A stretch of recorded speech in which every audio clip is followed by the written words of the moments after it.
Hey everyone, John Hayden at Pub on the Drive in Wilton Manors, where the mayors of Fort Lauderdale, Oakland Park, and Wilton Manors all got together for a breakfast to talk about challenges to the community.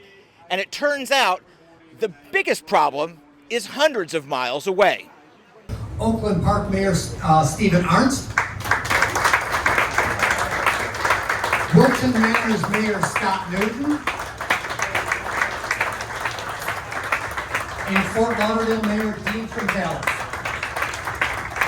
Three mayors, no waiting at the annual Three Mayors Breakfast at Pub on the Drive in Wilton Manors. Organized by Wilton Manors Business Association and presented by Greco Ford, it wasn't just a food buffet, it was also a news buffet. I guarantee you nothing's going to happen there for at least a decade. Fort Lauderdale Mayor Dean Trentalis talking about the Galleria Mall, citing interest rates, building costs, and affordable housing requirements. He also said the controversial organization Covenant House was leaving Fort Lauderdale and moving to Wilton Manors. Oakland Park already rejected the group, and I'm told Wilton Manors officials were blindsided by the announcement. It's the erosion of home rule. That's our biggest problem, is Tallahassee is taking away our rights as cities to manage our cities.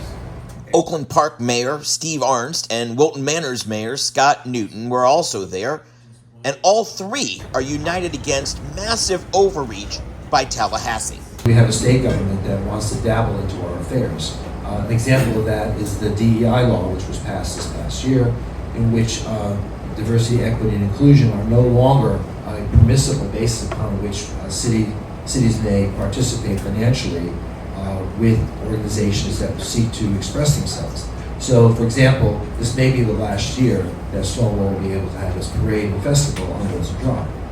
How someone can take just one part of my community and say, we don't want you and we don't want anything to do with you, is a disgrace to Florida, to the United States. I don't know what's going to happen with this tax reform. I couldn't tell you, but I tell you, it's going to really hurt our cities. This is important for residents, it's important for small businesses, and the questions that we get to ask are questions that those mayors go back and say, these things are what our constituents think are important and we can work together. So 5 years is an eternity in this environment. 5 months might even be a long shot, but the planning goes on, the community building goes on. At Pub on the Drive in Wilton Manors, I'm John Hayden.